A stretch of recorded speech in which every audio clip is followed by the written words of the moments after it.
So, as of recording this, it is 5:48 in the afternoon, around 3 to 4 hours since the playtest. While this is going, I will have some gameplay in the background. They actually gave us some B-roll footage we could use that we're allowed to use. 'Cause unfortunately, it was under NDA, so we could not actually take gameplay for ourselves. But I'm gonna play that in the background as well as some Titanfall footage as well, just because this moment. But yeah, I had a lot of fun.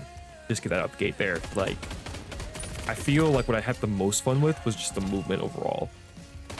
One thing I will say as well, you might notice in the gameplay, is that there's a lot of similarities to how Splitgate was. Like a lot of the icons, a lot of the movement feels kind of similar to how Splitgate was, just without, the portals and all that stuff. And I think I actually enjoyed that. Actually, it doesn't bother me that much, because reality is, I think what made it so much fun was just how fluid it felt and how much you could change your movement. One of the things in Titanfall that I'm not the best at, that kind of frustrates me when trying to really get into the movement of the game, is trying to chain your wall runs, your slides, trying not to lose your momentum, because a lot of times on different Titanfall maps, there's a lot of terrain that makes it difficult to keep your movement going. If you're not good at it, like knowing all the pathways, it's very difficult to keep your chain of movement going. And it can obviously suck when you kind of get slowed down because you hit the wrong type of material. And what I love about this game and Impulse is the fact that you can like chain your wall runs so easily, and it's the kind of wall run where you just like immediately touch the wall, it puts you in the wall run, and you don't have to worry about trying to like hold on to something or like hold onto a button or something to be able to make sure you're still holding the wall. You can basically allow yourself to kind of just maneuver around walls really easily, and there's like very little terrain that actually you can't wall run on. Because versus in Titanfall, there's only specific walls you can do that on, and certain things you kind of have to like maneuver around. Versus in Impulse, you actually a lot of terrain you can wall run on. And on top of that, I feel like the ability to like slide hop and just basically just like glide around the map just feels so good. And like, especially with the speed nades, which is another thing to get to, is like the paint nades. There's like this mechanic they have in the game called like paint nades.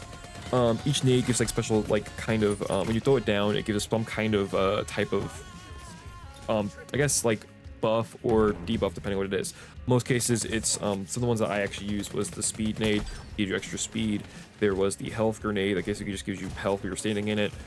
There's the actual normal damage nade, which basically was like an area of like effect where you throw it down, it does initial damage, and then like over time it does some like additional explosions, and if you're in it, you're basically gonna be dead. I got a lot of kills like beyond the grave kills with that. Well, that's another thing too, the game has medals, which I love that. I love medals. Like, I think with like COD days, like with like just doing medals in COD, I feel like it's like a very like fun feeling. I mean, I used to play Destiny 2, and there was medals in there, which felt good to get good medals. I really hope there's some rare ones. But that was pretty fun as well. The weapons, like the weapons actually felt really good. In this game, they kind of went the same approach with Splitgate, where they decided not to do ADSing or traditional ADSing, and it's more like the Halo kind of style of ADSing. Which, admittedly, when I heard about that, I wasn't a big fan of that initially, because personally, I'm not the biggest fan of the Halo style gunplay with that kind of ADSing. I prefer like traditional ADSing, but after playing with it for a while, I actually see why they might have not have chosen that, and I do think it actually helps the game a lot, because I like the ability to just hip fire and not have to ADS, but you can also ADS if you want to just be more precise. And that was pretty nice, like overall. Especially like, I think one of the biggest things that I think I love about like this game, I mean, that you can't do in multiple games, and this was kind of close in Splitgate, but not really, because there wasn't as much verticality. There was portaling and all that stuff, which can increase the verticality, but the jetpacks, you weren't really in the air that much unless you were like flying through the air, and usually you're just going one direction. But in Impulse, there's a lot of times you find yourself like above and below opponents and try to shoot up and down, which a lot of games, like that feeling just feels awesome, if I'm being honest. At least compared to a lot of other like games, it's something that you can't get in a lot of different games, because most games are along one level playing field. While in Impulse, you have a lot of cases where you're up and below the opponent, you kind of can just look down or look up, and then it's just, there's so many like chances to outplay your opponent. It's really cool. And yeah, that was pretty fun. I guess when going to talk about like when it comes to like the art direction, I personally don't like it. Actually, I think it's pretty good. I did see there was, at least looking from, I remember the feedback that I saw, some people was kind of iffy about it, but personally I loved it. I think it's a really good like futuristic kind of style thing where it's not too like super space futuristic, but it's like in the middle, like where you're like still pretty like futuristic, which I personally think is like close to Titanfall, which I think is pretty cool. You could definitely see a lot of the inspirations though. Oh, I think one of the bigger questions too is like the mechs. The mechs, that's the thing. When it came to the mechs, I feel like they weren't as utilized much, at least during the playtest, when it came to how often they were like spawning. In some cases, they were kind of like, they would spawn like, it depended the mode actually. There were some modes that were mechs kind of spawn like a power weapon almost, where there's two mechs that spawn on the map, and basically who can control them, I guess, give you some kind of power. The good thing is too, they don't feel like overpowered either, because they actually, you have like your, like one of the main like, I guess, anti-Titan weapons. This is actually a question that came up in the AMA, but there's like, you have this hammer melee that actually does a lot of damage to the mechs, and you basically can like break their like shield. You basically disable their shields to allow your teammates to shoot at them too. You can actually use your own weapon to shoot at them and do damage, but I guess the best way of doing it is using like the hammer as a good weapon. And I do wonder if they're gonna add more kind of like anti-mech weapons. I guess we'll find out. But they're like, I feel like they were pretty fun to pilot. I didn't have much time actually with it because I actually focused mostly just running around, just gunplay. I did mess with the mech one time or one or two times, and I think it is pretty fun. Don't get me wrong, it's actually very fun. I just wish there was more times that you could use them, and I kind of wish they were more like an ultimate, in my opinion. I think it'd be cool if there were ultimates, like how in Titanfall, how they were ultimates. I think that'd be actually a great use of how they actually would feel overall, and how they can contribute to the gameplay as a whole. I think it'd be a really good kind of thought process with that. I guess some things I also wanted to go over with the AMA actually, because after the playtest we actually had some time to ask some questions. Granted, they actually extended the playtest and they had to like they couldn't, the AMA had to go really fast because they were trying to be in time with the reveal, or the gameplay reveal, which you guys might have saw. When it comes to that, some of the questions that I guess that were asked, they were able to answer, was one of the big ones I actually wanted to talk about is the game being free to play or not. Surprisingly, compared to their last release of Splitgate 1 and Splitgate 2, this game is not going to be free to play. Shocker, especially in this current industry where a lot of games are coming free to play, which personally I don't mind free to play. I think it's a great way for people to get into games without having to worry about paying for it, because admittedly sometimes you don't have the money to drop down on it, and it's just like, hey man, this game's free, you want to try it out, and it's easier that way. But what actually comes with this, I think what makes this even bigger actually, which is really good for the game, with it not being free to play, they said around like under like $30-$40 range, I guess, or maybe under that. I'm not exactly sure the exact price just yet, but there will be no microtransactions. Crazy. This is generational peak cinema. Like generally, like I would never thought this, like that kind of shocked me actually. I wasn't expecting that, because most games like in this kind of genre, or just generally when it comes to FPS games, it's been a lot of microtransactions. It's very rare when a company actually decides not to do any microtransactions and, you know, just stick to that. But they actually said that they're going to make it so that we just purchase the game and you can earn, like, everything's earnable. There will be no like payable battle pass. There'll be no like when it comes to this, I guess there's no in-game store. There's nothing like that, which is crazy. I mean, I think it's really good, because admittedly we've been stuck in this cycle of just free to play. Like, it's not even free to play is a bad thing. It's more the fact with most games that have come out, when they do a free to play model, they end up charging crazy prices for like pixels on a screen, which admittedly is just not a great. It's become like a very like terrible model. I mean, when Fortnite did the model, I think it was really good, but it seems like when every company started to copy that model, and it got worse and worse and worse, and it basically tainted it, and it makes it, and now nobody likes that anymore because of how most cases when it's done pretty terribly. So it's actually kind of awesome that we're not gonna have a free to play model here. And it means that we don't have to worry about trying to just spend all this money for cosmetics, when reality is we can earn them now, which is awesome. We're going back to how it used to be. So that's awesome to hear.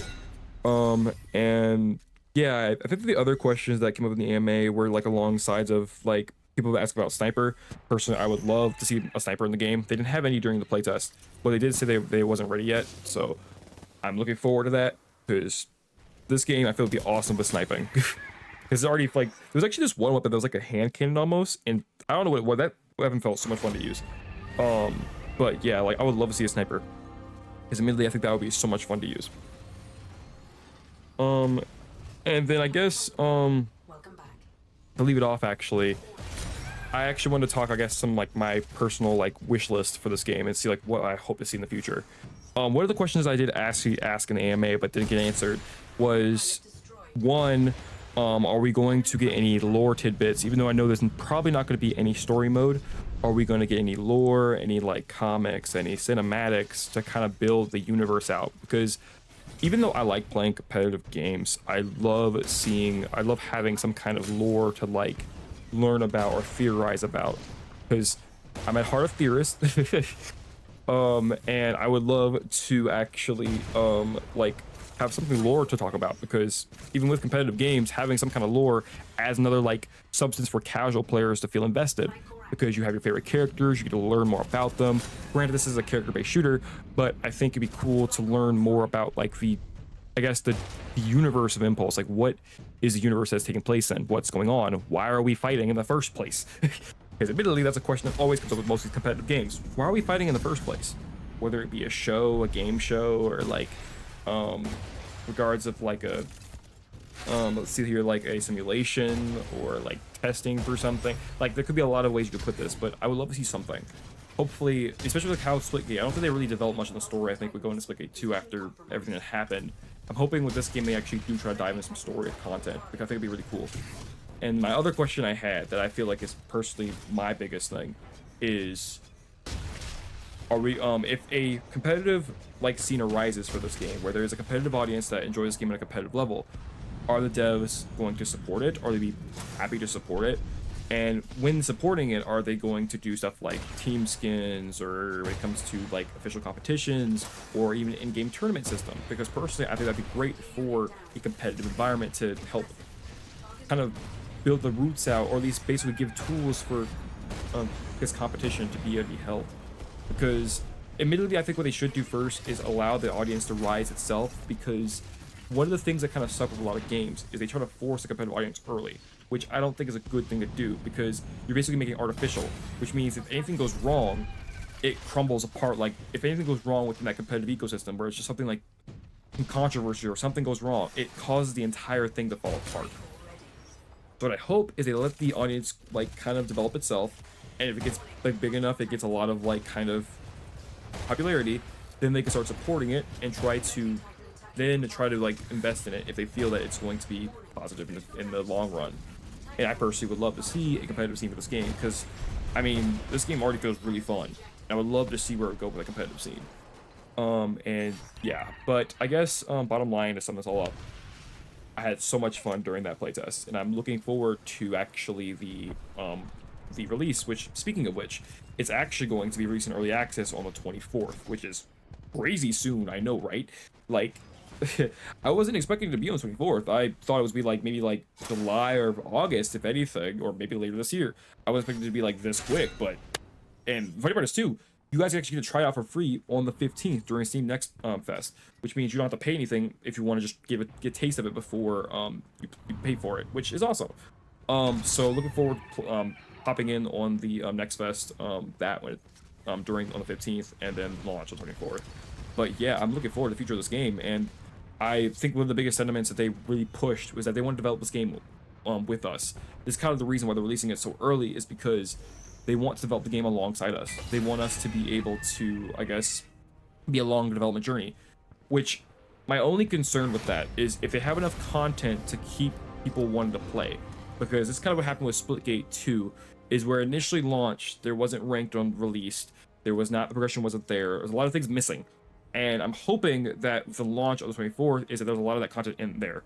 I think we were told that rank would be day one, so that's good. It means people can have a reason to play. And then I'm hoping as well we do have some other progression things or something else to keep people playing. And also just hopefully they do like weekly updates, whatnot, to keep the game fresh, because that's the main thing they need to do to keep the game from dying off early. Because what happens with most games that release like this, they start off kind of nice, but then all of a sudden they just don't have enough content to keep people coming in. So hopefully we get that, but time will tell. Like, I'm hoping that we actually have a good game that is able to last longer than what a lot of previous games have. And yeah, but let me know what y'all think. Are y'all excited for it? Hoping y'all are looking forward to it as much as I am. And I hope to see y'all when it comes out. And yeah. Peace. You tell